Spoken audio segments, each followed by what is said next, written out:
Hello everyone, आज हमारे साथ है राकेश पाल, जिनका चयन डीडीए में जेई के पद पे हुआ है। सबसे पहले पूरे एक्सेंट परिवार तरफ से राकेश को बहुत बहुत शुभकामनाएं और बधाई। राकेश, आपकी सफलता का श्रेय किसे देना चाहेंगे? सर फर्स्टली तो अपने पेरेंट्स को और अपने टीचर्स को, इंटरमीडिएट या एक्सलेंट विजन के मतलब कोचिंग के इस संस्था के टीचर्स को।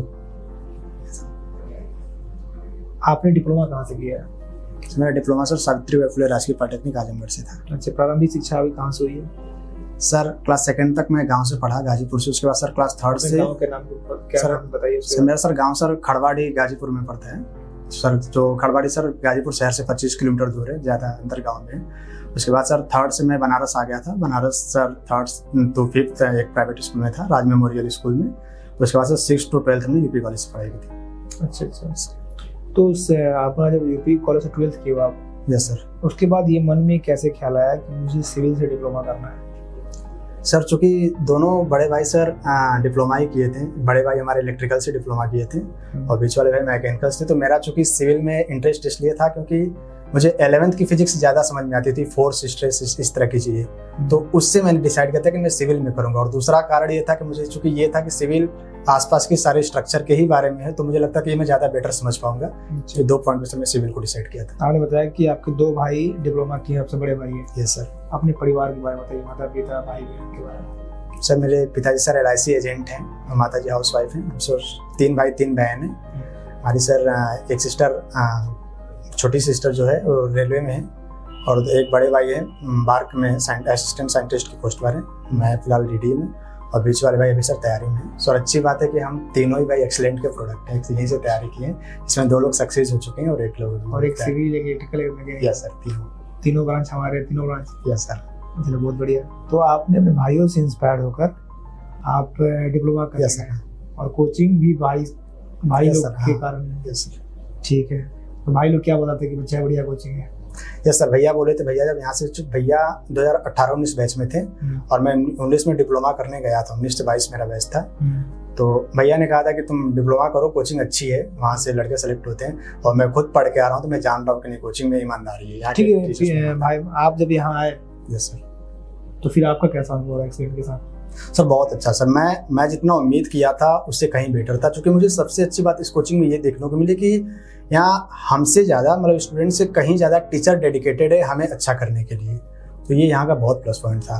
हम अगर कहीं भटक रहे हैं तो टीचर का प्रेशर था कि नहीं ऐसे करना है, तो एक डर था। और यहाँ पे आने के बाद, इस कोचिंग में आने के बाद मुझे लगा कि नहीं, पढ़ाने के लिए ज़रूरी नहीं है मारना, डांटना भी एक बहुत बड़ी चीज़ है। रवि सर से पढ़ने के बाद मुझे महसूस हुआ कि वाकई डांट कर भी मतलब बच्चे को बहुत आगे ले जा सकता है हर जगह। ये यहाँ के टीचर से मिला मुझे।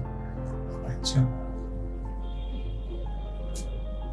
आप DDA जेई के अलावा भी कई एग्जाम में सफल हुए?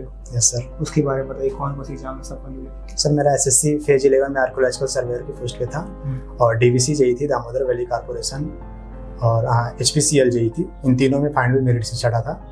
और बाकी सर इसमें फाइनल मेरिट नहीं हुआ था? फाइनल मेरिट रिटन निकाला, DV कराया था, फाइनल से हट गया था। और सर SSC, सर पिछला SSC मेरा CWC 1 नंबर से रह गया था। और इस बीच में सर PGCIL सर मेरे मतलब नंबर अच्छे थे, चूंकि जोन मेरा NR 3rd था, तो हायर जोन होने की वजह से उसकी कट ऑफ 22-23 में कोचिंग की है। Yes sir. 4-5 एग्जाम का जिक्र कर रहे हैं जिसमें बहुत कम नंबर से रहे। Yes sir. और फिर लगातार लगे रहे और फाइनल DDA में सेलेक्ट हुए। Yes sir. तो जब आप एग्जाम देते होगे, 1 नंबर से नहीं आता होगा, 2 नंबर से नहीं आता होगा, तो उसमें क्या महसूस करते थे? और फिर बड़ी बात ये नहीं है, बड़ी बात है कि उसको आप तैयारी लग जाते थे। Yes sir. तो कौन चीज़ थी जो आपको प्रेरित करती थी कि नहीं, रुकना नहीं है, लगे रहना है? सर मैं एक्चुअली पेपर देकर आता था तो मैं रिजल्ट का वेट नहीं करता था। आंसर की आता था, मिला लेता था।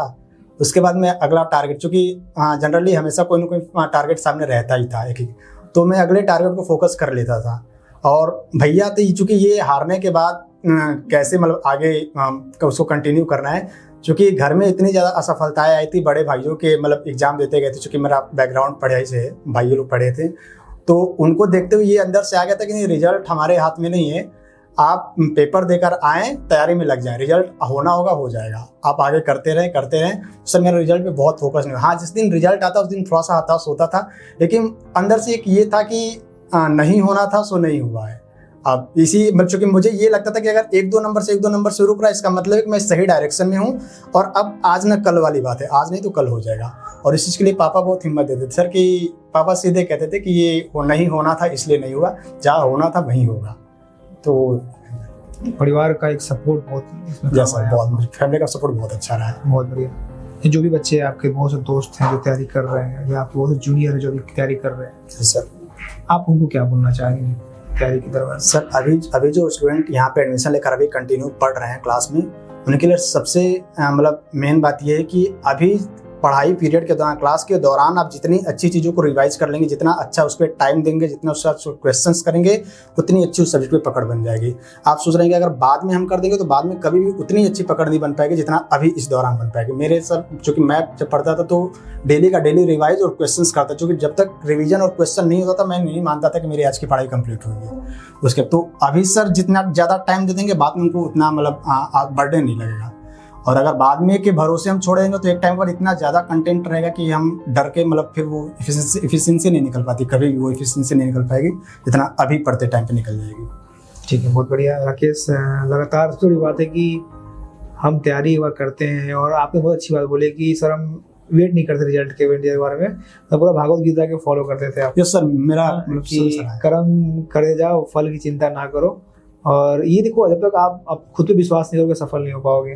तो ये आपका डेडिकेशन और जो विश्वास है ये आपको आज सफल बनाया है, और आप DDA में ज्वाइन करने जा रहे हैं। एक्सेलेंस आपके भविष्य के लिए, आपके स्वास्थ्य के लिए कामना करता है कि आप जहाँ भी रहो बेहतर करो, और आपके लाइफ से, आपके एटीट्यूड से और भी लोगों को लाभ मिले। Thank you sir.